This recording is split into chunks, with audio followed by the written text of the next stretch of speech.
Connor, there's too many goddamn games to play, bro. Which one are you playing now? Because I know you were playing 12 minutes. I'm playing a lot. Yeah. Man. I'm hopping 3 or 4 different things. I did 12 minutes. I finished 12 minutes. We'll be reviewing 12 minutes at the end of this podcast. Mm-hmm. Oh, you finished it? I finished it. Okay. I'm surprised. I know. 8 hours, though. I figured you wouldn't be there. Probably 4. Oh, really? Yeah. I guess where I read that, they were just played it slow. They're just dumb, man. Apparently. Well, to be fair, I used a guy for one bit because it's a little obtuse. But we'll get to that. We'll get to 12 minutes. But no, I'm playing a lot of things. Some things I'll talk about. Some things I'll wait until I get a little deeper into so that I can fully talk about and have full opinions of. But a lot of good games out. Some I have installed just this week, and I haven't even been able to touch it yet. Philip Shoemaker, if you are listening to this podcast, you, sir, get to the what we've been playing segment. Just go, skip ahead, whatever. You, sir, very important for the what you've been playing, and so are you, my dear friend. Oh, yeah? So are you. I need both of you. Really? Because I'm having some fun with a video game. Oh, I wonder what that is. And I demand attempts be made. Okay? Okay. But we'll get to that. Until then, Connor, let's go ahead and drop some cents on him. Yeah? Yeah, a heavy one. Starting it. I mean, it is what it is. Anyways, what's poppin', players? Welcome back to the Two Penny Gamescast, episode 57. I am your host, Tavin Bothel, here with my good friend and co-host, Connor Elliott. Say hello to the people, Connor. Hello. How you doing this week, buddy? Pretty good. I mean, haven't played enough games. No? Other than that, yeah. I've been playing too many games. They finally gave me a day off. Well, against my will. But it is what it is. And I just, you know what? I'm just gonna unload the clip and I'm gonna play everything that I've been wanting to play for the last week. So that's what I've been doing. Anyways, ladies and gentlemen, if you didn't know, this show comes to you every Monday, 8 a.m. YouTube.com/2pennygamescast or any mainstream podcast service of your choice: Spotify, SoundCloud, Google Podcast, Apple Podcasts, the works. If you didn't know, this show every week, me and Connor sit down and give you the new video game news that you need to know about. Each of us come to you with 2 topics, 2 pennies, if you will, and we give you our 2 cents on them. This week, Connor, just like you mentioned, buddy, it's a tough one. It's a tough one, and you know what? It's a tough one followed by several weeks of tough weeks. So, I wanted to just get in front real quick. I wanted to end it on a positive note. So I pulled a real happy story for everybody. Good, All right? I pulled a real happy story. But we got to get through some shit first. And so, our first topic of today, your first penny, we're pulling an article from PC Gamer by Rich Stanton. Man arrested for Overwatch and Halo voice actor murdered in Brazil. A man has been arrested by Brazilian police on suspicion of the murder of Christine Luis, a Brazilian voice actor whose career included such roles as Mercy in Overwatch and Cortana in Halo. Christine Luis was 49 years old, and her death was announced on August 6th by fellow voice actor Mario Tupinamba Filo on Instagram. A machine translation of the image text reads, "It is with a bleeding soul that I announce the departure of Christine Luis. I love you forever, Xena." Christine Luis has been a voice actor and dubber since 1994, and as well as many screen roles. Was the Portuguese voice actor for Mercy in Overwatch, Cortana in Halo, Severe in League of Legends, Bayonetta, and dozens of other roles. A site dedicated to voice dubs posted the following tribute showing casing of some of her best voice acting roles.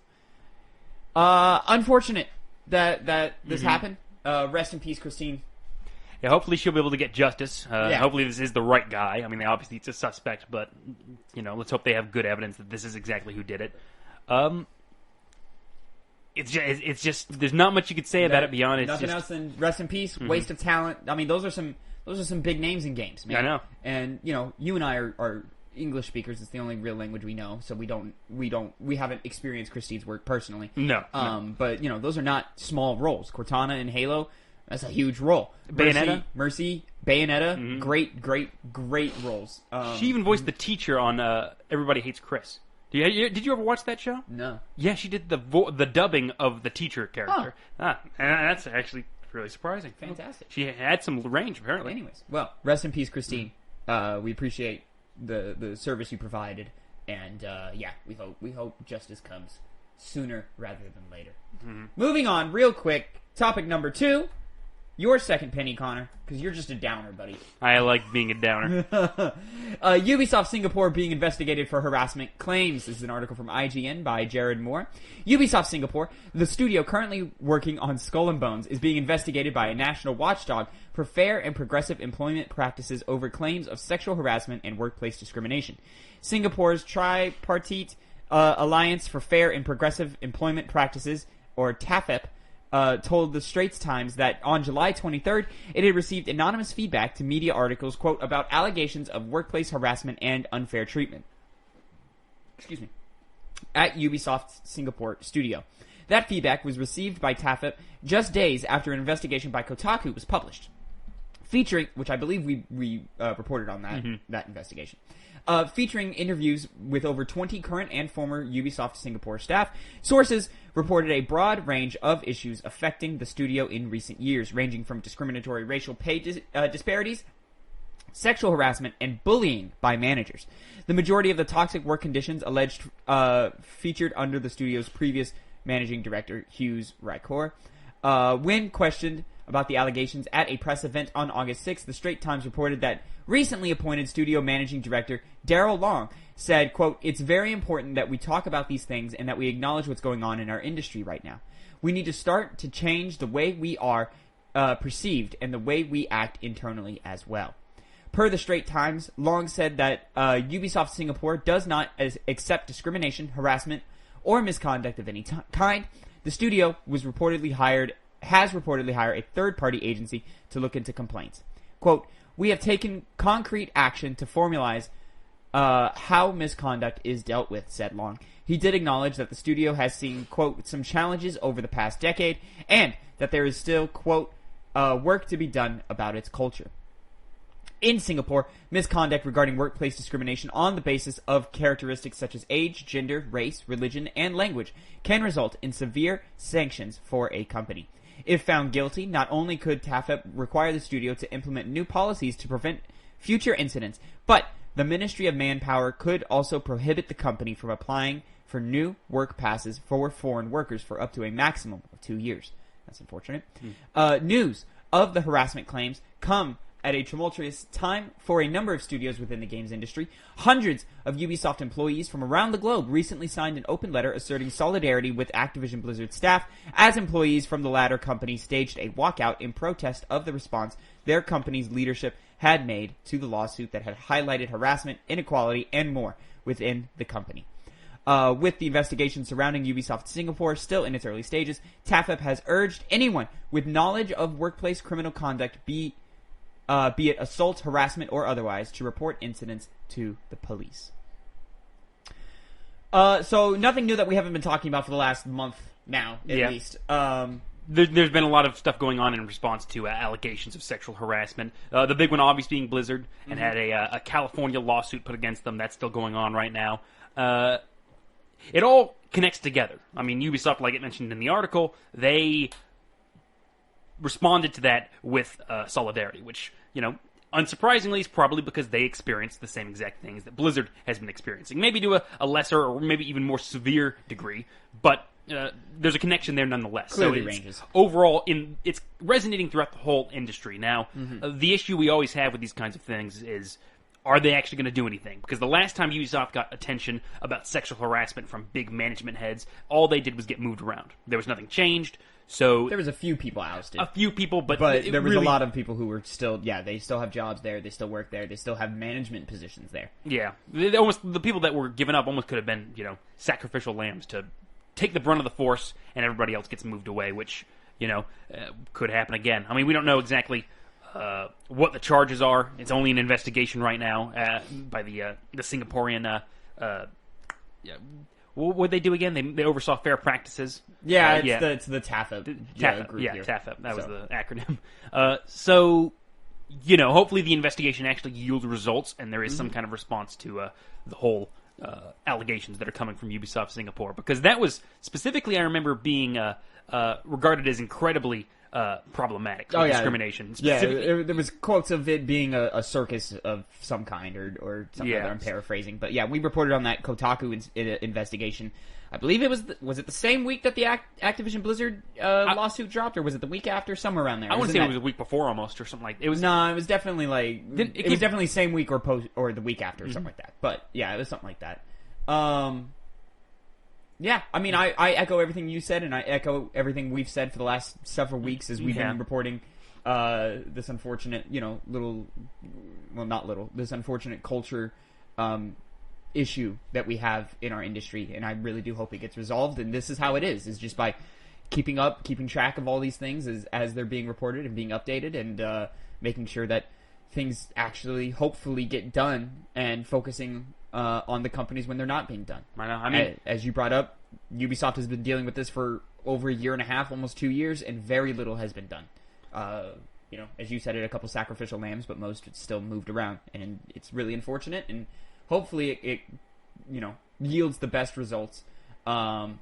What was the line I said that was unfortunate? Something about the fact that they could have work visas could prohibit the company from applying for a new work passes for foreign workers for up to a maximum of 2 years. That would really be unfortunate if it affects people who aren't culprits in this type of behavior. Of course, to my knowledge, they do a lot of that kind of thing at Ubisoft Singapore. They get people from other places and make them Ubisoft work in there general for a while. has always promoted them being a multicultural team. How actually diverse that is, I don't personally know, but that's something they put at the front of every Ubisoft game in order to avoid any backlash for racial stereotyping or so forth. Doesn't seem to have stopped this story from leaking, though. They haven't been doing enough, I guess. Exactly. So unfortunate. Hopefully this gets fixed, and hopefully this is the medicine that Ubisoft needs. Moving on, Connor. So maybe a happier story. I mean, it's a story. We'll find out. But it's less serious. More. Let's talk about our toys. You know, toy time. Toy time. Pulling an article from The Verge, Jay Peters. You won't be able to play Halo Infinite co-op or edit multiplayer maps at launch. Halo Infinite is set to release this holiday season, but at launch, you won't be able to play the campaign mode cooperatively with your friends or edit multiplayer levels in Forge mode. Developer 343 Industries announced Friday. Quote, when we looked at these two experiences, campaign co-op and Forge, we made the determination that they're just not ready, Joseph Staten, head of creative on Halo Infinite, said in a video. Quote, so we're going to keep campaign co-op and Forge in the oven for a little bit longer. When they're ready, we're going to release them as part of our seasonal roadmap next year. 343 Industries is targeting shipping campaign co-op in Season 2 and Forge in Season 3, Staten said. The goal is to ship a new season every 3 months, which means campaign co-op will likely be available about 3 months after launch, while Forge arrives 6 months after launch. Halo's campaign co-op and Forge mode are two of the series' hallmarks, so fans may be disappointed to hear that they won't be available at launch, but 343 is still committed to launching the campaign and Season 1 of multiplayer this holiday season. This... I understand why, especially because this is also the 20th year of Halo, or the 20th anniversary year of Halo. So I understand why you don't want to kick this game further down. You don't want to delay it further down for just these two arguably smaller modes. But personally, I find this slightly annoying because campaign co-op is a huge part of Halo for me. I understand that we're now reaching to a new audience of gamers who didn't grow up with Halo the same way that you and I personally did with games like Halo 3 and Reach and even 4. And that's seen a resurgence with the Master Chief Collection, but those were features that have always been staples of the franchise. Yeah. So it really does have a resounding impact. Now, you would remember more than I would, but hasn't there been a game, Halo entry in the past that also delayed Forge mode from its release? Halo... I feel like it happened. Well, I feel like Master Chief Collection didn't launch with Forge. It just launched with the games in multiplayer, and multiplayer was busted when it launched, infamously. That might just be what it was. And then they might have gone back and added Forge to that. Halo 5 Guardians, I don't remember. Halo 4, I believe, launched with Forge. Did it not? I feel like it did. So. I feel like it did. But it's, It's a little weird to me as someone who is now, I'm 23 now. I've been gaming since I was forever, three years old.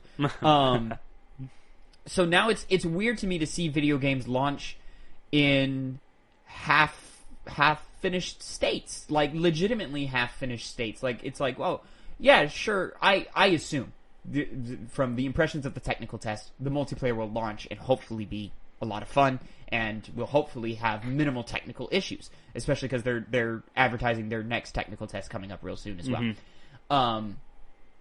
So I'm assuming that part's going to launch great, which is honestly the most important part for Halo right now. It is, and the campaign will still work as well, and so you have that. I hope the campaign is a lot of fun. I hope the story is good. I don't think the quality of the narrative has to be phenomenal, but I think it does have to have some quality to it. Right. But Halo always overall, has needed to. I think the campaign needs to bring something new to reinvigorate fans of old, like you and me. The grappling hook. The grappling hook, the more focus on open environments and all that. I'm hoping all of that does it for me. It's really unfortunate that I can't play with you and Phil or our buddy Fergus at launch for those campaigns. But honestly, we would play for a couple of hours and then we would hop into multiplayer, and that'd probably be the most we would do is just to hop into multiplayer and play multiplayer. But that lack of a feature still does.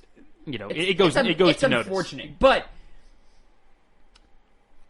from a marketing strategy, and I get it. Especially with the multiplayer being free to play, you're now reaching a wider audience of Halo than you ever have before. Halo Infinite launching on PC and on Xbox day one, and on Game Pass. You're just reaching your largest audience you ever have, and is really a make or break moment for Halo to be relevant. And I think so far that they've been doing, at least for the last year since it got delayed, they've been doing all the right steps since that first gameplay drop that we covered on. I believe that was the first episode of the Penny Gamescast that we ever did. I think so, yeah. In which you and I were appetized by it. Like we enjoyed what we saw, but clearly the rest of the internet didn't. And since they've made changes, and since it seems like that they've come a long way in the last 8 months, 9 months now, since we did that, or really, no, it's been longer than that. It's been past a year, 11, yeah. So since then, it seems that they've really been taking all the right steps. This is an unfortunate, I hesitate to call it misstep, because we live in a games of service era now, and part of me wonders if this is, when a games of service launches, it typically has issues getting content out in those first few months that is impactful. And, it's still trying to figure out what the type of game is. Apex Legends infamously faced a lot of backlash for being 6 months in and not having any crazy content drops or lackluster content drops, which I think they've since fixed in spades. Oh, yeah. Avengers only just now getting to the good stuff, it appears, apparently, with War for Wakanda a year later. They can take some time to get off the ground. Yeah, Anthem never met the bar. Yeah. And Marvel may be in that position soon enough, depending on how well they receive, because they took so long to actually start getting that kind of content. Fallout 76 now seeming to get its feet started, but even if you look back, Destiny 1 took a long time before people where games of service ideas really started. It took a long time before Destiny 1 really found its feet and really started kicking ass with things like the Taken King and everything they did after that, and including Destiny 2, where people seem to have enjoyed every major expansion and drop since the game launched. Yeah. So maybe this is an interesting little strategy where, hey man, these are some smaller modes that aren't going to require too much more work than the work we've already put on them. And, I'm speaking with a grain of salt because I don't know anything about game development. But they're like, hey man, co-op campaign, Forge, these are Halo staples. It's not going to be ready at the time, they have a date. Obviously, it's not going to be ready by November 11th. I pulled a random date out of my ass. Yeah. It's just not going to be ready in comparison with the rest of the package. So let's double down on the package we have right now and put that on pause. And then when we get this out, bam, we can bang out co-op campaign in a quick 3 months, and another quick 3 months after that, we can bang out Forge. While the main team focuses on what Season 2 multiplayer is going to be, Season 3 multiplayer is going to be, if there's any DLC for the single player, which I doubt, or some kind of Spartan Ops equivalent in Halo Infinite. They got to start working on that stuff, and they can't get too bogged down by Forge World. You know, all of these rumored battle royale leaks or so forth. That seems like it would come to Halo. Halo would be the kind of company that that would jump on. I personally want battle royale in Halo, but that'd be interesting. You know, but they've since said that they have no interest in doing that. But things have obviously changed in the last year for Halo Infinite. So, unfortunate that we can't use these modes, especially when games like Halo 3 launched with all of these modes and more. You know, and every Halo since then, with the exception of maybe 5, because I don't remember, every Halo since then has launched with these modes. So I don't know. Unfortunate, but we'll see. It might just be enough to just fill out that early period of time where they're like, man, like nothing's really new hitting Halo Infinite. Well, co-op campaign just dropped, so that experience that you had with your friends, you can now go back and relive that with levels and now you can play around and do new things and try harder difficulties that you couldn't handle alone, etc., etc., etc. Oh, Forge just dropped. Let's play around with that. Let's see what the community has built. Let's see, which, to be honest, the community just rebuilds old maps that didn't make it into the game. Yeah. So can't wait to see, Blackout again. Cool. Thanks. That would be great, dude. And then it's just a series of that where it's like, and you can even build that into the marketing for season 2 and season 3, where it's like, season 1, let's get used to the new Halo. Let's play it. Let's see what people like and dislike and all of that stuff. Season 2, co-op campaign. Maybe lots of campaign cosmetics that you can earn and build on and so forth. Forge. Okay, let's have this whole season be about the community, and you jump in, you play community-made maps, you play community-made modes, you play with a focus on, certain creators who really just start banging them out real quickly and get all that cool stuff out for everyone to play and enjoy. I could really see how that could all work, when we're in March, when we're in August, when we're, all of that. It's just unfortunate that, these new kids just don't know how good it used to be, man. They don't know how good it used to be. You came out and you got everything. And that was it. Yeah, then you can start playing. Then you can start playing like Cops and Robbers and Fat Man. Oh, yeah. So fucking fun. What was that one where there was like a sniper in the perch and you had to drive around the circle thing? So fun. What was it? I can't even remember. Just a whole bunch of things, like garbage chute type game modes and stuff, where like enemy players are throwing garbage down a hole at you and stuff. I remember that one. Creativity. You would always die. You would always die. None of these modes would be like the best modes, but like they're all gimmicks. But you would play with them for an hour and laugh your ass off and have a great time. Yeah. So we'll see. Connor, how are you feeling about these delays for these modes? I'm fine with it. I mean, the base game is looking good. Multiplayer is obviously like the big attraction for the Halo games, which for the whole arguably Halo needs series. To be in this era. It needs to be, especially now, because multiplayer games are everything now. Apex Legends, you have a Fortnite, obviously. You even have Rainbow Six Siege. You have all these big multiplayer games that keep on coming out with more and more content, so you need to lock down the initial mode and then develop on it in those seasons that they're talking about. And in a year where Halo isn't having serious competition in the ways that it has before, I don't hear anybody caring about Call of Duty Vanguard. Nobody really seems to care about going back to a World War II setting.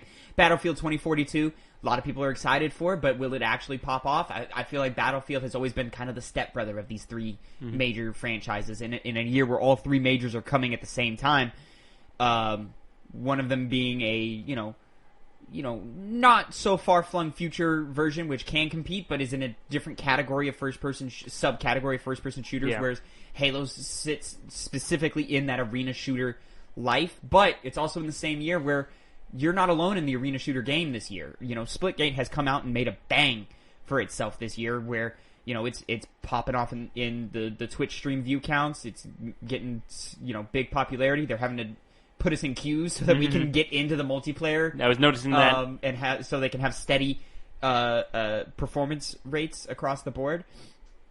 Not to mention Splitgate aping a lot from Halo itself and arguably doing it better than it has done for several years, many years now. So really, Halo, really make a break for you, man. And if you're going to focus on the things that are important to this era, I think it's a good idea to focus on those things instead of, go into overtime with the crunch or put out something, half-assed that just doesn't work. I don't want to say half-assed, but something that just isn't as good as it should be. Rushed, in a way. Exactly. Yeah. So. At least I'm also interested for the campaign. The campaign's the other big thing that you I'm just annoyed that I don't get to play with my friends. Yeah. Well, look on the bright side. You would have played it by yourself first anyway, and then gone to co-op. What would have happened is I probably would have played it by myself on stream, and then like the next day played with you or Phil or something, or maybe Phil would have played with me for the first day. It's just hard, but it's just an option that has always been available day one. Right. I finished the Halo 4 campaign with a friend for the first time. Oh, you did? Yeah. We were sitting there crying over Xbox chat. We were like, oh, Cortana, no. Oh, did she? You played Halo 4. Oh, Halo. For some reason, I was like, Halo 5. I implanted that. And I didn't finish Halo 5's campaign. I never played that. Are they retconning? It almost sounds like they're retconning There that. is a little bit of retconning in it, and it just wasn't Yeah. It wasn't what it needed to be. Anyways, moving on, Connor. As promised, let's end on something positive here, because I'm sick of talking about some negative stuff. I think this is the first positive story we've, just genuinely positive story we've covered in a little while here. We always have, neutral news, but we also have a lot of bad news recently. But this is just, there's no negatives to this whatsoever. It's probably, some Xbox Game Pass stuff that was... Oh, yeah, a few weeks ago. I am going to buy it. Xbox Game Pass, and it's going to be amazing. It's you saying that again, basically. Connor. We'll get to that. Anyways, pulling a story that you might have missed and is a nice little recap from IGN's Wesley LeBlanc. How a disabled gamers initiative was able to raise $1 million. Stephen Spahn describes himself as a, quote, twice over terminally disabled individual with spinal muscular atrophy who, according to doctors, shouldn't be alive. He also describes himself as someone deeply dedicated to advocating for people with disabilities who want to play games. He turned 40 last year, and despite feeling the friendly pressure to celebrate in a big way, quote, it's like a rite of passage, right? That was never a reality for him. The COVID-19 pandemic threatened his existence, something spinal muscular atrophy was already doing. Instead, he channeled his love of games and advocacy for the disabled gamer community into a charity drive that managed to raise more than $1 million. Quote, I am extremely grateful right now, Spahn said, but... I'm someone who's also never satisfied with what I've done. My personality is always looking for what's next, and I'm just someone trying to figure out how to do more good for the world. I'd love to give you the perfect sound bite. I'm going to Disney World, but the only thing on my brain right now is, okay, cool. We managed to do this really cool thing, and here's what this money is going to do. What's next? How the charity drive came to be.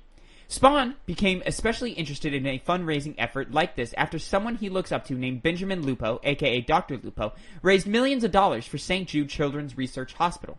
Lupo showed Spahn that one person can start something that can make a massive difference. Disabled gamers can face a plethora of challenges when it comes to gaming depending on their disability, such as being unable to use traditional controllers. That's why Able Gamers works to raise money to purchase items like Microsoft's adaptive controller for disabled gamers. Spahn himself plays games with a mouse and an infrared hat that uses the pitch and yaw of his head to select preset keyboard buttons. Wow, that's cool. Many people have a disability like blindness that makes seeing what's on screen difficult, or deafness, which can affect one's ability to hear what's happening in a game. Able Gamers works directly with developers to help them build options in their games to make them more accessible for people with these kinds of disabilities, and others too. Spawn's $1 million charity drive was started to continue all that Able Gamers does, be it remain afloat with paid employees, purchase controllers, create new courses for developers, or hire occupational therapists. The official fundraising effort began on Spawn's 40th birthday on September 15th last year, and Spawn's fundraising effort became formally organized under the hashtag SpawnTogether hashtag the day the drive began. From there, it grew more and more popular throughout the fundraiser. Spawn says it was always going to be a grassroots effort because he wanted the wider industry to see that people care about people with disabilities. Before the 24 hours were up, more than $130,000 had been raised. By the next day, other content creators had raised over $10,000 under the hashtag SpawnTogether effort. By the end of that month, almost $150,000 had been raised. The number continued to rise, and then on November 14th, during GlitchCon, Dr. Lupo informed Spawn that Twitch was donating $1 million to Able Gamers. Technically, Spawn had hit $1 million goal, had hit his $1 million goal at that point, but during the excitement and happiness of the moment, he decided right then and there he wanted to raise another $1 million. Quote, I said thank you for the $1 million, and now I'm going to go out and raise another.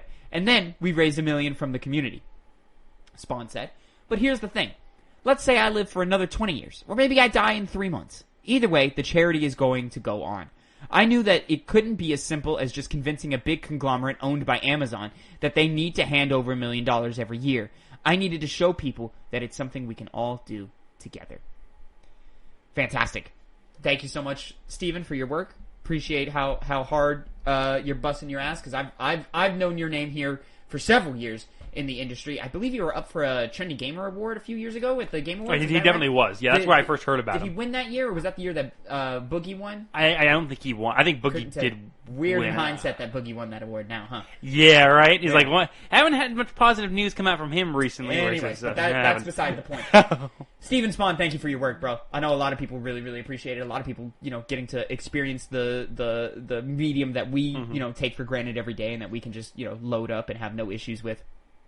This is something that personally I care a lot about, in games like Last of Us Part 2 and Ghost of Tsushima, and I heard Watch Dogs Legion, and I think Assassin's Creed Valhalla made some great strides last year. We had a lot of great strides last year in terms of accessibility in video games, and I really do hope that it means we'll see a lot more. I'm very interested to see how Ghost of Tsushima Director's Cut came out, and they even added more accessibility things that you can include into that base game, which is great. I'm excited to see what Horizon Forbidden West does, what God of War Ragnarok does, what Far Cry 6 does, and I hope it just becomes something that we can all, really enjoy video games together, and really, it's just a way to grow the medium. It's pretty amazing that at one point in time, if you had a disability, that can just cancel you out from playing certain video games, and now the industry has warped itself to allow for better ways for them to play games, Like, there's a whole swath of people who can't do something as simple as button mash. No. Or they can't even hold the controller. Like, they just can't hold it. And, great things like, Xbox, the accessibility controller for Xbox, which came out 5-6 years ago now, something like that, has always been dope as hell to me. That, a big conglomerate like Microsoft has been like, yeah, no, let's have something at the forefront that we can push, and everyone should be able to play. Yeah, when that was made, I remember a bunch of people who had disabilities all were just singing its praises because they could just play games how they pretty much just like everyone else. Yeah, with no trouble. And there's a lot of other really creative solutions to a lot of these disabilities that unfortunately are really expensive, and not everybody with disabilities can afford. Yeah, like the infrared hat that it was mentioning. I'm sure that's just a pretty penny right there. It has to be. It has to be. But that's dope that he found a way around it. There's something like that out there. That's the good. And you really do have to craft each. There are some general things you can do, like the Xbox controller, but there's a lot of you have to craft for each individual to find solutions like this. And just, excuse me, I drank too much water too fast. And just the simple things like what Last of Us was doing with simplifying AI behavior, or auto aim, or putting some color correction in for colorblind or just regular blind people who can't see hyper detailed environments like that, and simplifying all that. It really does help. What is that Bethesda game, Grounded? Is that what it's called? The one about the bugs? It's Honey, I Shrunk the Kids, but you're fighting bugs. Grounded. With the arachnophobia little meter that you can adjust to where you can turn spiders into what they're supposed to look like, you can turn them into just floating cute little blobs or something. All of that's really, really cool, and I love seeing more and more of it progress and grow as we get deeper and deeper into what it means to game, to enjoy this art form. So, great stuff. Shout out to Steven Spawn. Hoping happy 40th birthday, sir, for last year. So happy for 41st coming up here in a few weeks, and hopefully there's a lot more to come for you, sir, because you're a fantastic positive force in this industry. Connor, that's it for the news this week. That is it for the news this week, my friend. I almost spilled my Widow water. There was just a little bit in it, so it didn't have time to escape the bottle. Anyways, Connor, let's get into what we've been playing this week. I've got a long list to talk about, in which I won't talk about all of it. I'll talk about some more next week. You go ahead and do that. I'll just get through what I've been playing. Xenoblade Chronicles. Okay. Continuing that game. Yeah, long game. It is a long game, so I'm in for the long haul for that one. I've been meaning to try the director's cut of Ghost of Tsushima. I haven't done that yet. Unfortunately, won't be playing it on a PS5, but at the very least, I want to be able to play it on PS4. Beyond that, I played more Resident Evil with you last week. Made a progress in the main story. I don't think we talked about it last week that you've been playing Resident Evil anyways. But you've been playing Resident Evil Village. What are your impressions of Resident Evil Village? I'm enjoying the game a lot. You are past the first boss fight. The first boss, yes. The boss fight itself wasn't a problem. Yeah. But I am getting that sense of disappointment of... Damn, it's kind of obvious who it is. It's kind of obvious who it is of, like... The story kind of being weird right now and being very obscure, and it's not really investing me at all. It goes so off the rails. Oh, I bet. It's already like I'm already like, okay, look, what is this? That What's was definitely the jar? I really liked Resident Evil Village. I'm liking almost entirely for gameplay and aesthetic. Like its story, nah, no, I'm cool. And the design of things are great. I hate Ethan Winters too. He sucks. He's trash. Oh my god, yeah, I can hear you rolling your eyes. Right every over the fucking time eye. he says something, bro, I'm like, this guy. And we're probably if we're playing more today, it's probably more of that. Yeah, yeah. But it's incredibly fun, as you said. The gameplay, it's better than Resident Evil 7. Like recently playing that, it is leagues better. 7 is so stiff. Yes, it is. Hard to play that game. It's kind of gotten a little bit too wacky. Hopefully, it can bring it down in later entries. I know not in this game. Later Resident Evil entries. Yeah. Well, I saw today the Resident Evil Twitter account teased something to do with Resident Evil. I saw you liked Resident Evil. That's why I thought that something to do with 4, man. They're teasing something. So I've never played 4, so we might have an announcement. Maybe Game Awards. Coming up. It's coming up. Or maybe they'll just drop it because they're the big company that they are, and they can release whatever information. Resident Evil was popping this year, man. It is. Probably Game Awards though. They like their flair. Well, we do have a Gamescom thing happening this week too. Oh, is that? Yeah, Jeff Keighley's doing something. Oh, that's obviously what's going on. Maybe something there. Maybe who knows? Connor? Making the claim, obviously. I'm putting my money on Game Awards. All right, we'll see. Didn't Resident Evil 2 remake came back at Game Awards, didn't it? Oh no, it came back at a PlayStation E3, didn't it? For what? Resident Evil 2 remake? Oh, I think it did. That one with the rat. You remember the trailer with the rat?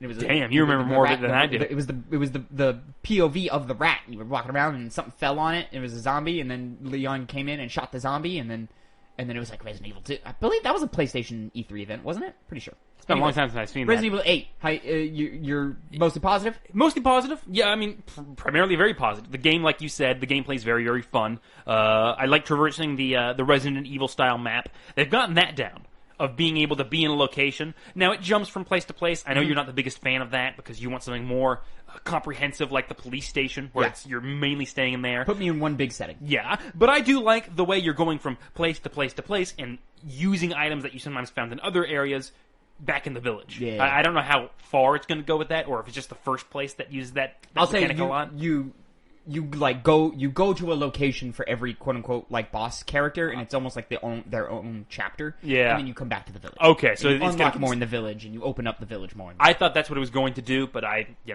just got done with the first area, going into the second one. Yeah, Still, so you've just returned to the village. I think we're about to go to the second chapter place, which is my favorite part of the game. You know what I really like? I know you said you weren't the biggest fan of how it was designed, but the village. I really, really like the village so far. I didn't like it early on. It gets better the more you return to it, the more I like it. I see. Because I don't know if like this is the same reason you hate like the it. Map, like the in-game map that you use to navigate. That's a piece of trash. That's what you meant when you said that. I thought you would always talked about the map of Village being terrible, but it's just the map makes it worse. Okay. The UI map that the player uses to get around, piece of crap. Yeah, I've been able to use it efficiently so far. I haven't really had big issues with that, but I just love walking down those tight corners where you don't know when there's an enemy that's going to pop out, going through houses and looking at decrepit werewolves things. popping out at you left and right. I do very much. It's not scary. This game is not scary. No, but I like it. It's 7 wasn't that scary either. It had scarier moments though. 2 is by far scarier than both games. I think 2 is the scariest game in the franchise. Yeah. Well, the post RE4. Yeah, Resident Evil 1's been my the remake of the Resident Evil 1 back in the day. Oh, I forgot about that one. Yeah, that one's scary as shit. But I'm happy to jump back into it, kill some more freaks, some more monsters. I think the tank controls for me eliminates fear because then it's just me fighting the controls. So that's not scary to me. But granted, there were a few times, what are they called? The Crimson Heads? Yeah, Crimson Heads. When they pop out of a corner and I wasn't expecting one of those motherfuckers. That's a quick jump scare. That's a quick Yeah. And then, and then I'm like, alright, this fucker's just eating me alive. But something about that Resident Evil 2 remake, the tone and the atmosphere that they hit. And there are great things about the atmosphere and the tone and stuff in Village. I do love that it doesn't take itself seriously at all. No. Crazy things like horse legs arranged in like symbols and things like Oh that. yeah, and dead horrific birds imagery. hung. Horrific imagery. I wouldn't call it a like super scary game, No. except for specific moments that you haven't reached yet. Is that the next? That's the next part, isn't it? We're gonna have to play and see, Connor. We'll have to play and see. Anyways, Resident Evil Village. Yeah, I liked it a lot, and it's still hanging around my top 10, and I don't see anything that's gonna knock it completely off my top 10 this year. Mm-hmm. Yeah, it's definitely gonna be on mine. It's probably gonna sit somewhere in the like 7-ish range in terms of ranking in games.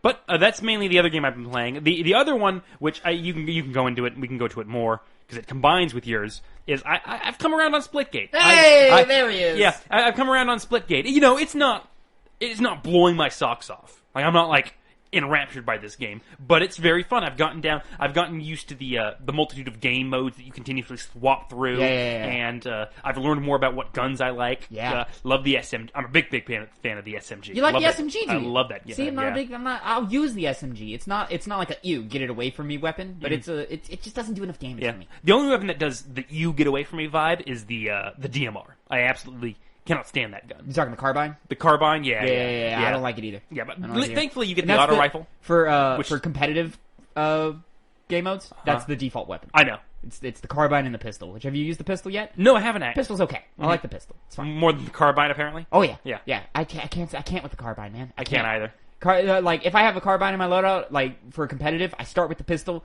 I'll do some damage with the pistol. I'll run out of ammo. The kill won't be done, and I'll try and get that quick switch and try and get the one shot off on the carbine. That's the goal. That's the point of a pistol. So you can shoot fast with it and then swap. Some motherfuckers are good with that carbine, bro. Like they're hand every shot, headshot. Fergus is good with it, isn't he?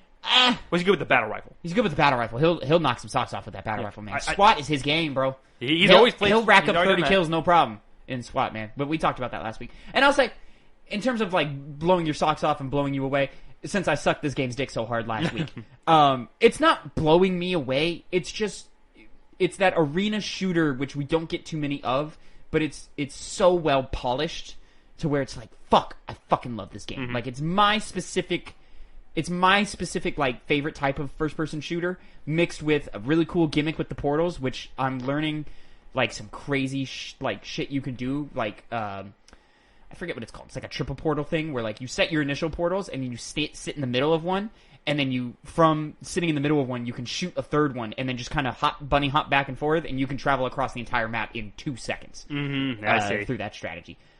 People are crazy. Anyways, yeah. Speaking of portals, though, I actually met our friend Fergus yesterday, and I talked to him about the teleporting system, about how I was just starting to get it down. Just now, I'm pretty much just placing portals randomly, which is a tactic he recommended, so you can learn the layout of the map and getting used to actually using the portal buttons, so you know which ones they do. That's how I started.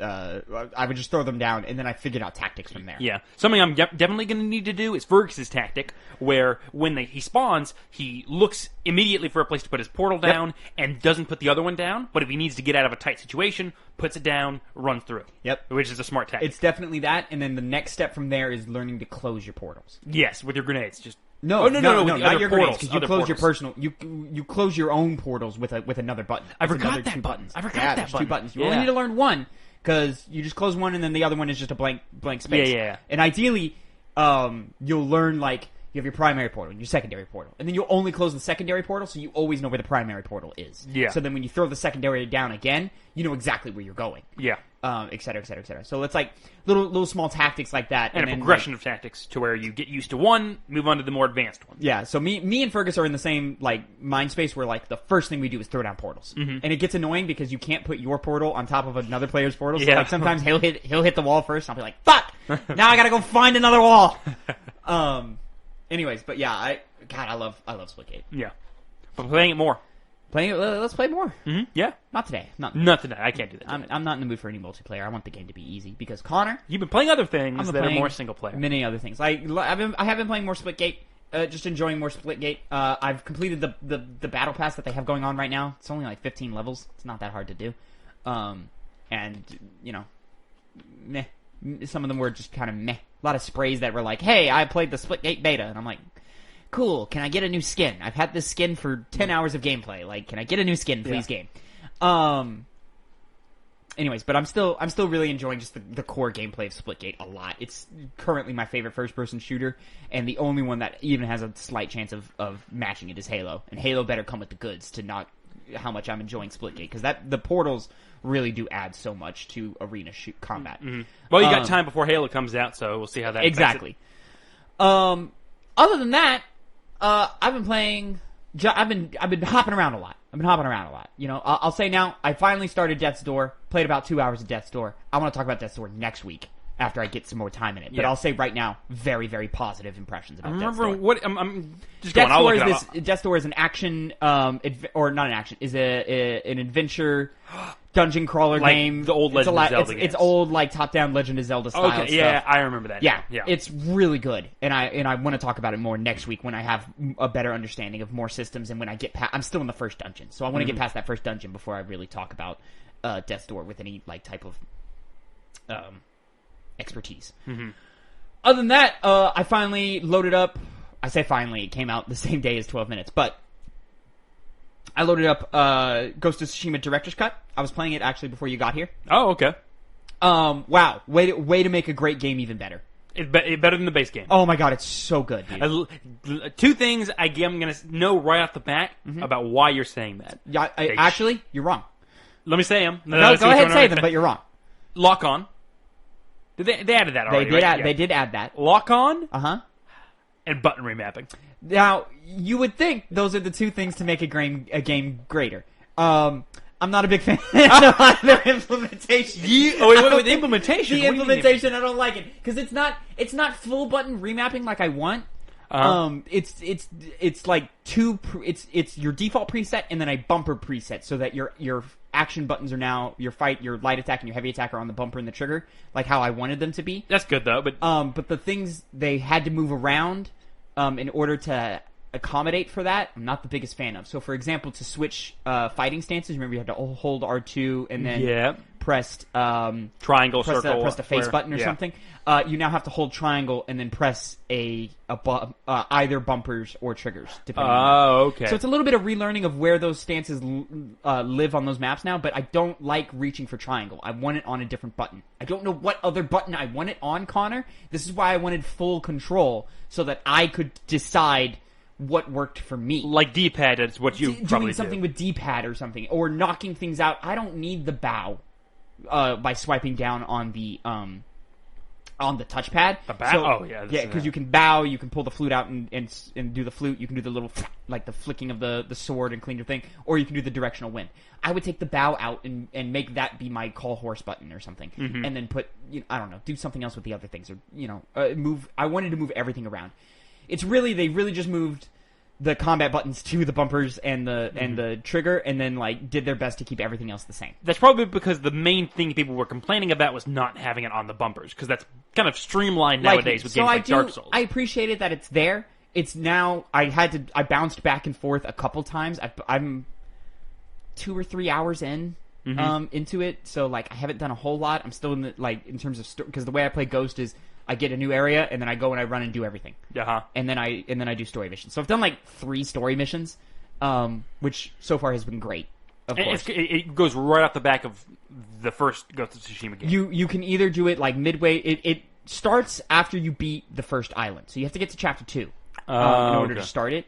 But I downloaded my save from the PS4, which was completed, and the game is still treating things like I've beaten the game. Like, there are characters who don't make it to the end of the game who are mentioned, and if I had played it back when, that character would still be alive, whereas now they're dead, and Jin is treating that character like they're dead. Oh, that's good. That's good. They did factor that in. Yeah. Because that could have been a weird criticism of they just plopped it in there. So, which makes me think the next Ghost of Tsushima game going to have a lot more RPG mechanics into it, which I'm kind of excited to Turns out into Mass Effect? Who knows, man? Who knows? There's already dialogue options in Ghost. They don't matter as much as Mass Effect does, but there's dialogue options to kind of like colorize things. But, we knew this from the base game. One thing I do want to say is they added new little side objectives, like the bamboo strikes in the original game. But these are more gameplay focused rather than level up. No, they function the same. Oh, they do. For example, there's this new one that I'm a big fan of that you play your flute. Iki Island, the new island, is based heavily in Jin's backstory. which I won't go too in depth in that. I don't know a whole lot other than the first opening hours of stuff. But we're flushing out a lot of Jin's early life with this. Okay, before he did all the things he did. Yeah, way before. Like we're talking like from like 8 years old to like a teenager, like like 15, 16-year-old range, and stuff. And it's really, really cool. All the cool things that they're like we're getting flashbacks of like characters we never met in the main game and who are detrimental to Jin's character, and seeing how that interaction was. It's all great. I love it so much. Iki Island, not a fan of the samurais. So dealing with the locals of Iki Island and helping them fight the Mongols and stuff, they're looking at Jin like, why are you here? And so forth. Because they're trying to do things their own way. Exactly. And you're just interfering. All of it is great. All of it is fantastic. I'll play that tonight probably. That sounds good. It's great. The lock-on mechanic, I don't like. I just don't like it. I don't like it. I feel like it gets in the way more than otherwise. And I know when we first talked about Ghost of Tsushima a year and a half ago or whatever, or just over a year ago when the first episode dropped, I complained about the lock-on, but as I got deeper into the game, my need for a lock-on lessened. Mm-hmm. And now trying to play it with a lock-on feels wrong. It feels like I'm limiting my focus. And it feels like I can't like manage the entire battlefield all at once like I can when the lock-on is turned off. Does that kind of make sense the way I'm saying that? I'm just surprised it's not a positive. Because it seemed like it's also mapped to up on the D-pad. And mapping goes back to that, doesn't it? And it's not a good button. Put it on a stick. Why is crouch just on the stick? Put it on circle. Yeah, sorry, Tavin. You can't change it. I can't change. These are the things I want changed, and these are the things I can't change. Maybe the next game they'll be able to implement more comprehensive I hope mapping. so. Because obviously they're interested in doing it with the attack button. But these are nitpicks. You know, like these are tiny things. Because the base game's overall, like with the extra additional features and the story, is interesting. Dude, it's still like an 8. It's still a 9 out of 10 game, and then this is just it being better. Anyways, the side objective that has been added that I fucking love is this thing where you play your flute for an animal.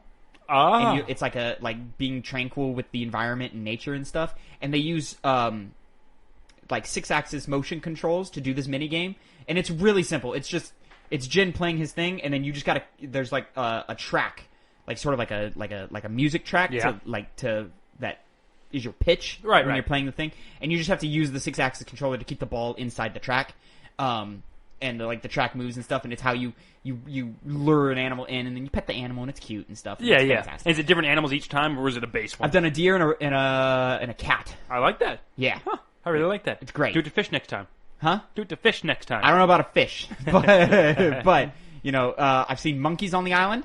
I hope I get to play for a monkey. That's all I'm going to say. You have to. Dance. I want to play. I want to play music for a monkey. I want to pet a monkey. I want the monkey to climb on me, and I want that monkey to be my best friend. Anyways, and it's a $20 price tag on the. It is $20 for the director's cut, $10 for the PS5 upgrade. Which I don't get. Yeah, which you currently don't get, but I've been playing with, so like things like the adaptive controllers with your bow and arrow. Neat. I don't think it's that whatever. Like it's like a level of immersion that like immediately like you forget about. Right. But still cool. Things like 3D audio, which I haven't really been able to experience because I've just been playing it through my TV speakers. It would take 30 seconds to hook up some headphones, but I just haven't done it. But that's impressive that they've added 3D audio to an open world game like Ghost. Yeah. And then they've just added some more gameplay, like little tiny mechanic and things like with the grappling hook and so forth that are just nice and welcome and cool little surprises. But I got to say, my favorite part of this DLC, Connor. Oh yeah. Something that might take you by surprise if you don't already know about this. It's hard. First of all. Oh. Motherfuckers are kicking my ass. Damn, okay. Now, granted, some of it is I'm a little out of practice. Yeah. I'm a little out of practice.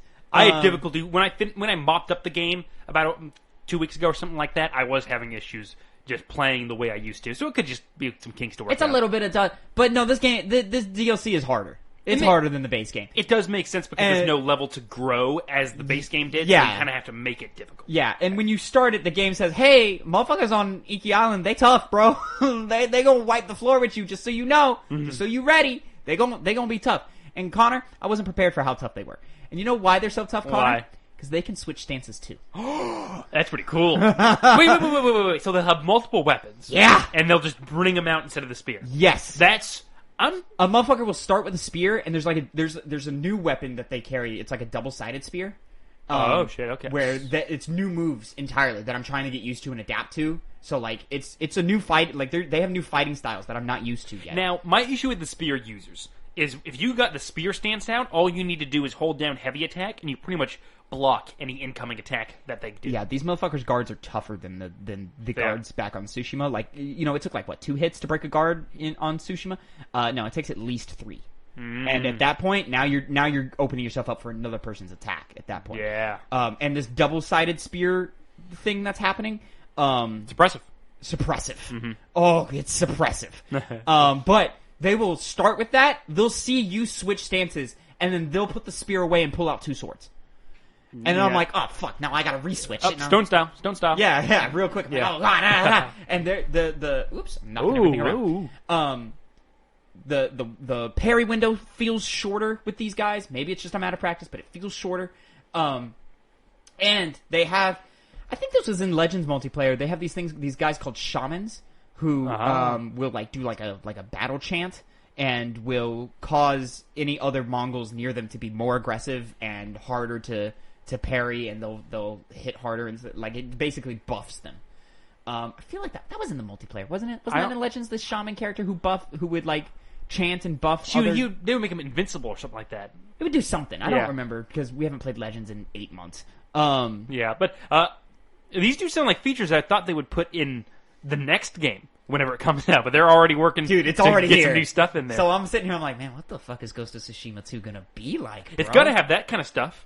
It's like it should. This is like almost like testing ground for them to say, okay, This is what can we exactly do? how I felt about Miles Morales as well. Testing ground. Where I'm like, you're testing mechanics and elements that clearly are, comprehensive and well implemented here, but what are you going to do with them in the next game? Where you're going full out and saying, hey, we're making new shit. Like, how are we going to, and we're just experimenting with these mechanics and ideas to see how the public likes them, how they work and stuff. So, I'm excited. Really interesting way that the games industry has changed with how they make games, because now they can release in the form of DLC this smaller side content that still matters to the story, still adds to it, but it also serves not only as just some fun for the fans, but also for a way for them to test out what comes next. It's not throwaway like It's DLC not, no. used to be back in the day. Like there was a lot of DLCs back in the day that just fucking don't waste your time. Yeah. But now it's like, man, DLC adds nowadays it's like, man, there's a lot of character moments here that like you will have to address in the sequel that you're putting in optional content that most people are not going to play.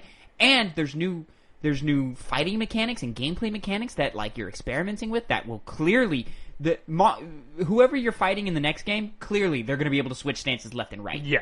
And it's going to be even more comprehensive. I can't wait to see what they've done with Legends and hopping back into Legends with you and Phil.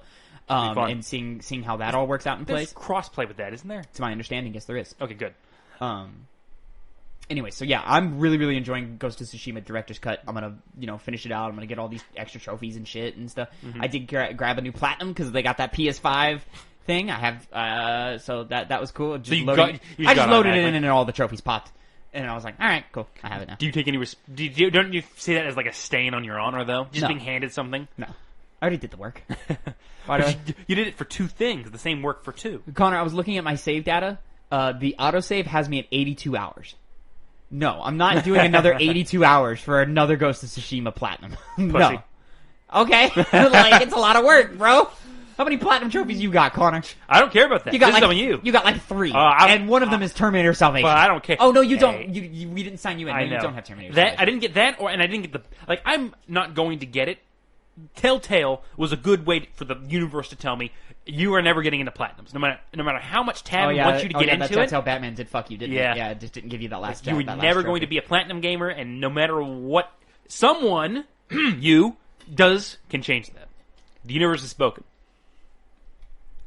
It's fun though. It's a good time. Even if it is fate spoken. Ghost of Tsushima base game has one of the best platinum lists I've ever seen. It's a great list. That and Spider-Man did. Spider-Man had a great list as well. Spider-Man had a great list. Horizon Zero Dawn had a great list. These just give you reason to be a Sony shill. Good job. Exactly. Yeah. Exactly. They're just throwing you God good of War, I remember having a pretty good one, except for the Odins or the Ravens. Ravens were kind of annoying, but collectibles. You know, That's always going to be a thing You know. that you're not going to like. Anyways, Connor, that's Ghost of Tsushima director's cut. Excuse me. I had pizza earlier. Yeah, That's don't part worry. of the You're problem. okay. So, You're okay. Anyways, what else I've been playing? I toyed around just a little bit, Connor, because I was like, Ghost requires a lot of focus, it's a lot of energy. The story takes itself really seriously. I gotta focus on all that. I kind of just want to listen to a podcast. I just kind of want to chill. I want to kick back. I've had a tough week. I just don't want to think right now. You know, I just want to have some fun. And I was like, you know what? You know what would give me some fun? Some fucking Marvel's Avengers, baby. Okay. And this is what I was talking about with Phil and with you. You guys need to give some shots to Marvel's Avengers, because let me tell you what, I hopped into some. I loaded it up, the PS5 version. Leagues better than the PS4 version. Like literally, like the loading time, cutting down on loading times to where they're practically almost non-existent in Avengers now.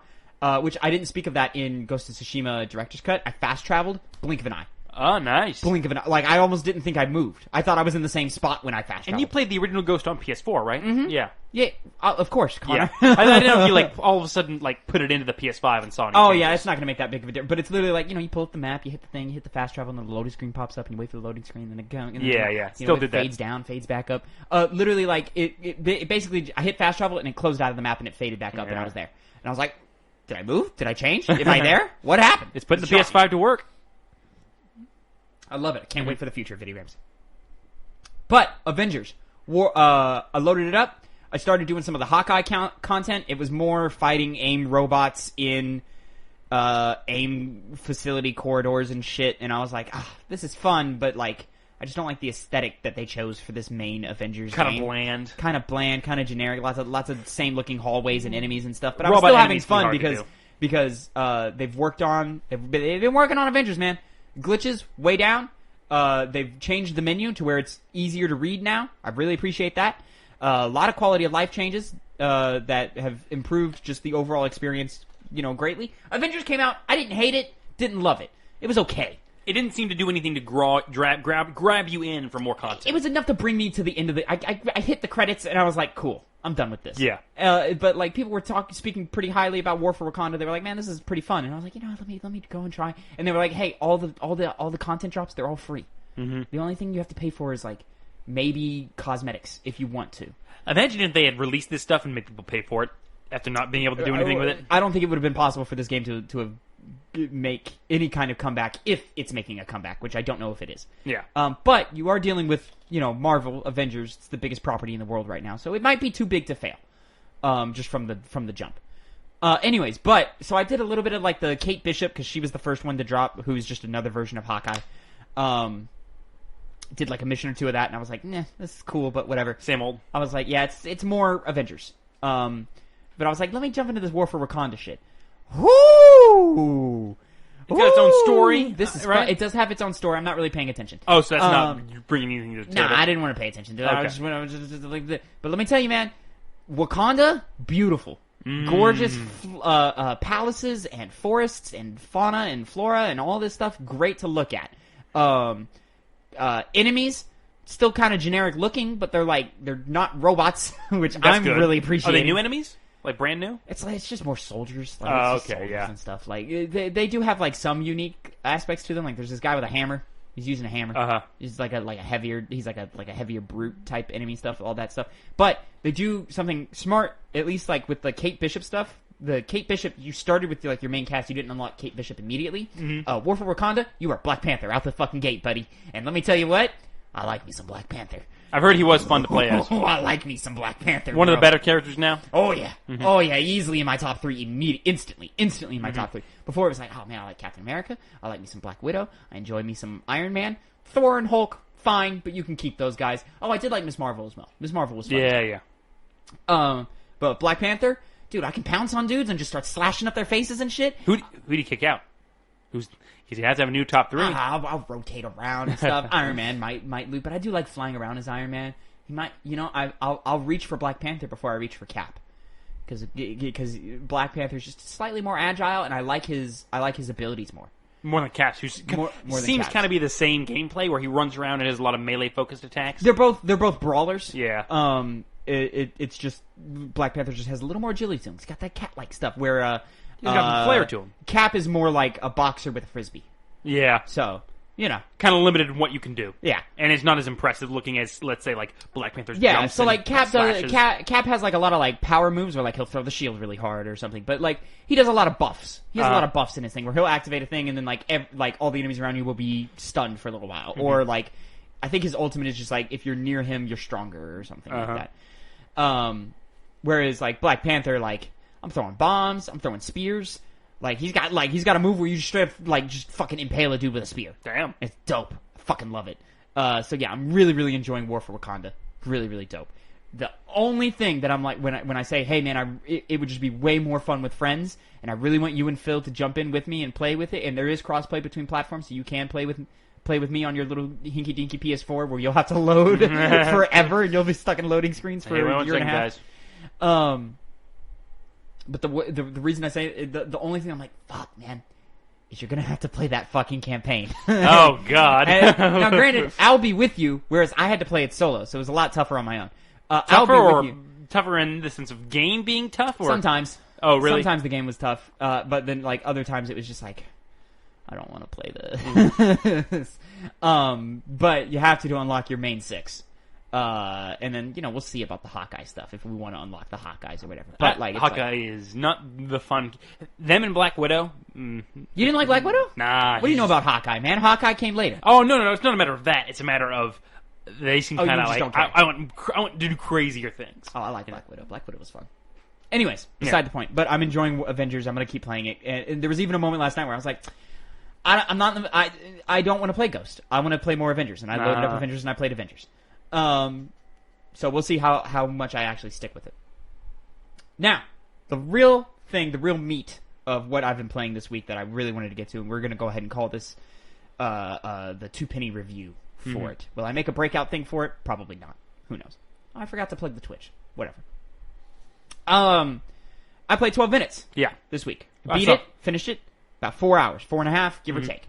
Satisfying from what the hype was? I'm mixed. I'm very mixed.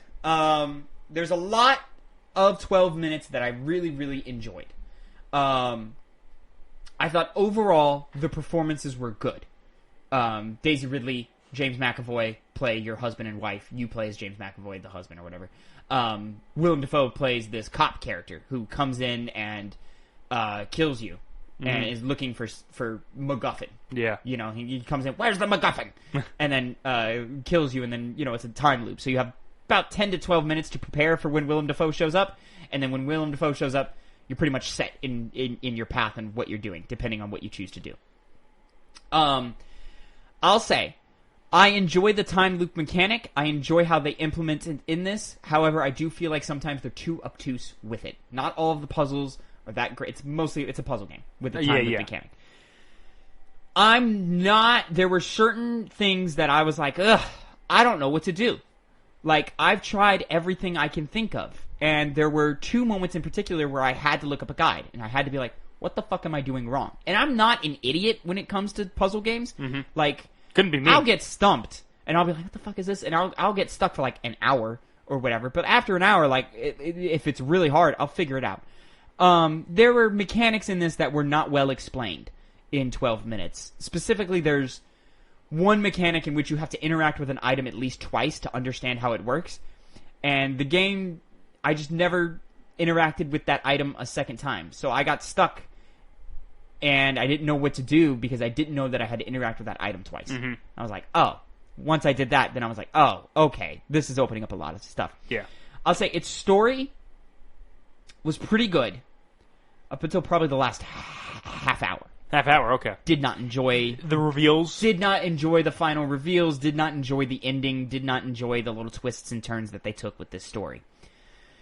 Which is where the core of your problem with the game kind of comes into play. Definitely took it from, I'm really enjoying this, it's got issues, to, I don't even know if I would recommend this game. I mean, with a game like this, it's story heavy. So if the story doesn't all crack up to what it's saying it's trying to promise, you're not going to come away with it now, the most positive experience. When I was in the midst of it, and I was like learning new things of, so and so character did this at this time, and so on, and I was like, oh wait, that corresponds with this information that I learned, and I can use that to advance this other puzzle that I've been stuck on forever, and I didn't know how to progress.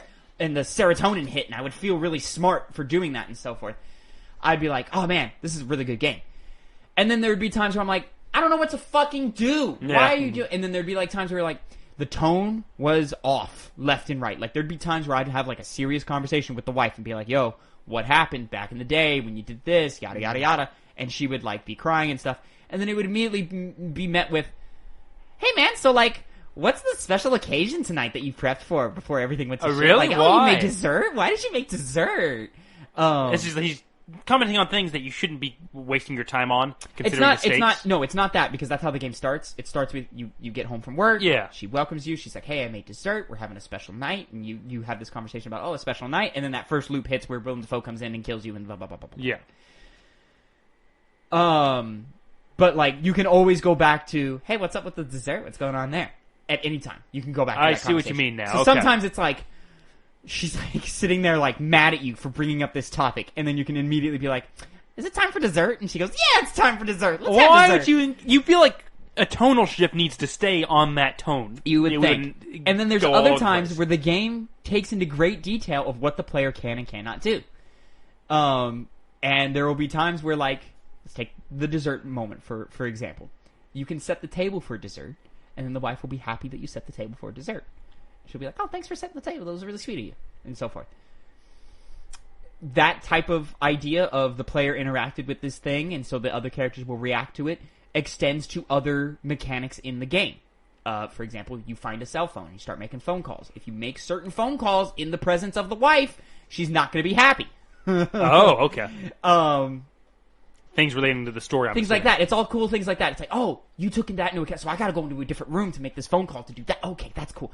Or it's like, if I do this thing that pisses her off and sends her off the handle, this thing is in another room. But if I leave the door open while I do this thing, it sets her off. So I have to close the door before I do this thing. And I'm like, oh, this is all cool. But then I get a little annoyed at the game for small things that shouldn't be an issue. For example, and most prominently, I can think of two examples of this. There are little ventilation shafts in the apartment. There's 3 of them, I think. Uh-huh. And in order to remove the ventilation, like, grate, to look inside the shafts and, see if there's anything in there that you can interact with, your character says, hey, I can't do this with my bare hands. Uh-huh, yeah. So then, like, you go and get a spoon, or you go and get a knife, and you pry it off with the knife or whatever, and you look in there. You're the only character where that rule pertains to. Everyone else, yeah, they just take the grate right off and they interact with everything. To which I go, what the fuck? Why do I have to do it then? It's annoying that it's like, man, I have to take this extra step to go across the room and pick up a different item and then take it to that room. It breaks up gameplay. It breaks that up. Another example, which is like the prime example that I've seen everybody complain about, there's a Polaroid picture on the fridge. Like a quick little, like, you throw pictures up on the fridge with a magnet and so forth or whatever. To get that picture, Connor, I have to open the fridge. And it becomes... And then it becomes interactable. That sounds strange. It's very strange. It's very annoying how I have to open up the fridge, and it's this long animation where he opens up the fridge, and then he leans on the fridge to see what's inside the fridge.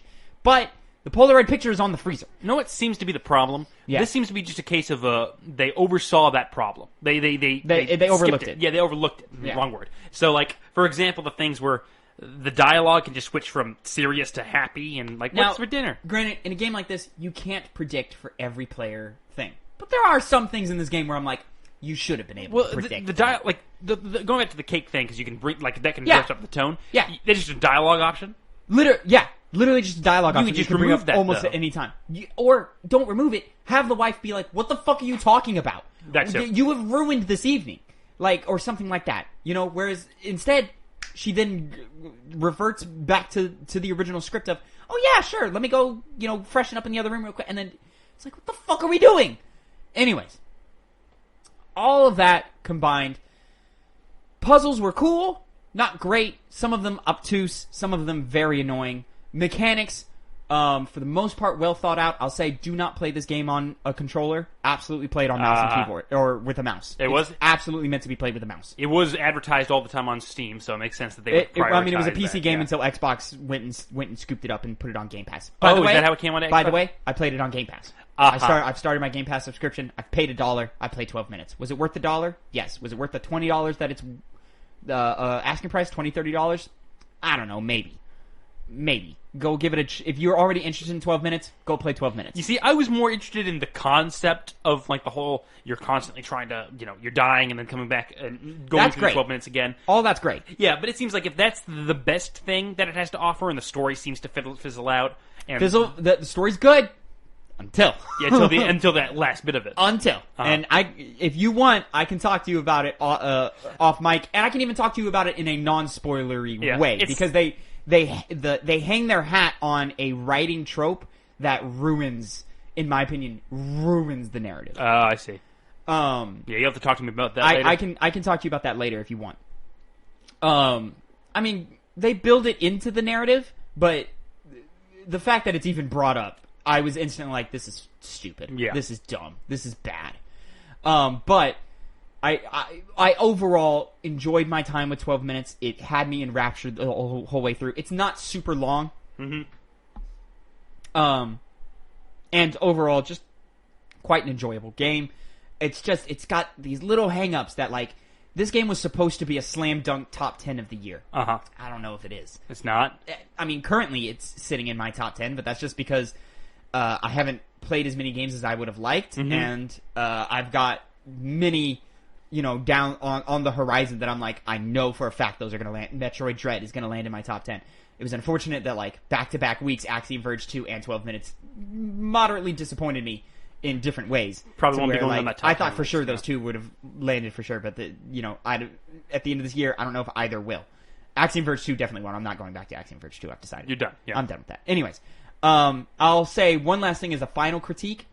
This game is violent. Oh, it is. It's very violent, and I don't know if it needs to be that violent. Too much blood, too much just violence for no real reason. Do you think it's supposed to be like the impact of those 12 minutes going up and the brutal act taking place and being surprising? Sure, and the first time every one of those violent acts are enacted, it's effective. I then see them 12 other times. For example, the most common death you'll see is your character dying, and it requires the least amount of player input, in which Willem Dafoe's character chokes you to death. Ah, I see. And strangles you to death while your wife is watching and screaming.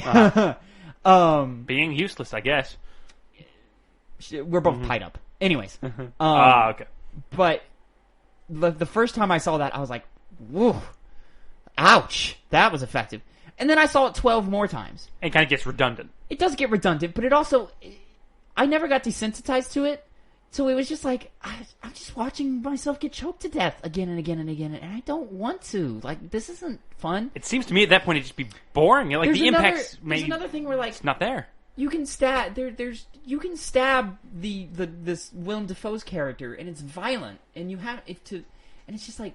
It doesn't need to be this violent. You can stab your wife, and it's like... Whoa, okay. It's like, why is it this violent? Like... you could have done so much more with so much less. Like, give me the options to do these things. Like, but like, why? Why is it? Why do they lie in a huge pool of blood? Like a huge pool of blood after I do these things. Like, and then just lying in there dead. And I'm like, this is dark because the game is very intimate because there are 3 characters in this game. Uh-huh. And it's very dark and very intimate, and it's like I didn't need this. This isn't. You went too far. You've gone off path. You're outside of the tone that you've set up with the rest. And of that's just like a little critique that just kind of spoils a little bit. Spoils in your mouth. It's just a bit much. It's just too much. And then there's like some other things that you can do that are questionable. That like I don't know if that's like the most acceptable thing we can do in 2021. But which, I don't want to spoil like on mic for people who haven't played, but like, it's like it's a little suspicious. I'll ask about that later. Yeah. And then there was one last thing I wanted to say in terms of the violence. What the fuck was it? Did Willem Dafoe voice act well? I've lost it. I mean, it's Willem Dafoe, bro. It's great. Yeah. I think. Oh, and that's what it was. Say like, the first time I because I could and I wanted to see what would happen because it's a puzzle game and I'm experimenting. I stabbed my wife to death. It was very dark and very gruesome, and it's just to put a light spoiler on it. You know, your character stabs her and goes, "I'm sorry, I'm sorry, I'm sorry, I'm sorry," and he's panicking as he's killing her, and he goes, "I please forgive me, I'm so sorry, I'm so sorry, I'm so sorry," and, you know, because he doesn't want to do this, but he's doing it because and it's dark, and like his wife is dying and crying for help because she's being stabbed by her husband. Okay, no need to verbally say anything, but when that happens in the context of the story. Is that just not justified in a way, but is there like a reason you can see for it, or is it just you can do it, so he's gonna do it, and that's the only reason why? That. Okay, don't need to say anything. No need to say anything. Yeah. Because that if I answer that question, it ruins some of the puzzle elements. Of the just game. tell me about it later. Yeah, no big deal. But you stab your wife, she dies. You can, you know, search through her things, what she has on her person, to see if you, because that's a mechanic. Yeah. If someone's knocked out or dead or whatever, you can search through their things and gather more information and so forth. And the husband, because he doesn't have a name, no character has a name, nobody has a name in this game. The husband is traumatized, and then the loop resets by either A, you kill yourself, which you can do. Yeah, of course. B, time. You can time out, and then the loop will reset. Or C, which is how I reset the clock every time I knew that a run was washed, and I was like, "Oh, I'm not getting anywhere with this run." Is you step outside the apartment and you get reset. Okay. So I stabbed my wife. I reset the loop. That loop, like it never happened. Like from his perspective, for her perspective, obviously it never happened because it never happened. I see. But he just stabbed her, and then immediately was like, "Yeah, I'm gonna kiss her. Hey, what's for dinner?" What? Takes away the character aspect of it. No character at all. You just stabbed your wife to death, bro. That really does seem like the gimmick gets in the way of character writing. Exactly. Yeah. And it's little things like these that I would have been able to forgive if I didn't hate your ending as much as I hate it. Oh, because it kind of unjustifies it's it or justifies it in the same way? It's just a bunch of small things that I'm like, indie game. They couldn't prepare for it. You know, this game has been in development for a long time. They had to get it out the door. Okay, fine, whatever. Sure, I'll open the fucking fridge door every time I have to take the Polaroid off. But then it's like, that is the twist you want at the end of your game? Okay, I hate it. And now all the small things I hate are less forgivable because you didn't pay off your experience in the ways that I wanted you to. If you don't feel like you're satisfied, then the smaller issues that you can overlook just get exemplified. They become worse. They get exemplified. So, 12 minutes. There's a lot good about 12 minutes. There's a lot good about 12 minutes. There's a lot where I'm like, I don't know about that. Again, I think the performances are mostly good. It's just in times where the player is fucking around with mechanics. And, you know, hopping from different dialogue trees to where the performances falter, but that's not at the fault of the actors, that's the fault of the game design and in general. Story, good. I hate the ending. I've looked up a few alternate endings. They get better? Some of them are a little bit better. Most of them are, because I got the quote-unquote true ending. Because I got to a point where I was like, I don't know what to do, so I just looked up. I was like, just give me the true ending at this point, because when I figured out the twist, I was like, all right, just give me the true ending. How do I get the true ending? And didn't like that either. So I looked around and I saw a couple of the endings. I haven't seen every ending, and there's a lot of mechanics and stuff that I haven't seen. For example, apparently on the phone you can call an insurance company. I never called them. Never found that number. Don't know how you call this insurance company, but they never pick up. Oh, okay. They leave you on hold the entire time, and they never pick up, which is hilarious. Realistic. Yeah, right? And then there's just a bunch of different like small things that like you can interact with and things can play out in some smaller, interesting ways that I'm like, oh, okay, that's kind of neat and kind of cool. But yeah, overall, 12 minutes, it's all right. It's all right. You know, may not be the top 10. No, on there. Yeah. If you wanted to play 12 minutes, sure, go give it a try, go play it. Me personally, just didn't hit the way I wanted it to. And now I can just ask you about it. Off mic, Yep. yeah. So, anyways, ladies and gentlemen, that is going to be it for your Two Penny Gamescast, episode 57. Remember, because I forgot to plug it at the beginning of the show, we play games live over at twitch.tv/2pennygames. Every week, Tuesday, 1 p.m., we go live with Hype, H-Y-E-P, Have You Ever Played? Where me and Phil sit down and we show each other a game that we've never played before. This week, I believe we're playing Jak and Daxter 1. At least that's what Phil said at the end of our After the Hype episode for Mass Effect 3. After the Hype is our spoiler review show that we do every time we finish a series on Hype. We just finished Mass Effect 3. Connor, you were on that episode. Normally, we would attach it to the end of the Two Penny Gamescast, but this episode is almost an hour and a half long, and that After the Hype for Mass Effect 3 is over 2 hours. Yeah. So, let's put that somewhere. We nerded the fuck out on that. So, we decided, we're not going to give you a 4-hour podcast to listen to. So, if you're listening on podcast services, go ahead, hop over to youtube.com/2pennygamescast to go hear us just nerd out and love Mass Effect 3 in all the ways that we love Mass Effect in general. It was actually a really good time. It was a really good time just nerding out and talking about different things that can happen in Mass Effect. So, go watch us live this week as we start up some Jak and Daxter. I don't know if it'll take 1 week or 2 weeks. We'll find out. Go watch that After the Hype for Mass Effect 3, going live Tuesday, 8 a.m. And if you didn't know, this show goes live Mondays at 8 a.m. every week. YouTube.com/2pennygamescast or Spotify, SoundCloud, Google Podcast, Apple Podcast. It's a great time. We're out here, man. Go hit the subscribe, hit a like, hit a follow, drop a comment, tell us what you like, what you didn't like. How do you feel about Halo Infinite not having co-op campaign at launch? How great is Steven Spawn to this community? How shit is Ubisoft Singapore? Let us know, man. We really do appreciate it. And until next week, everybody have a great week. And Connor, say goodbye to the people. Goodbye.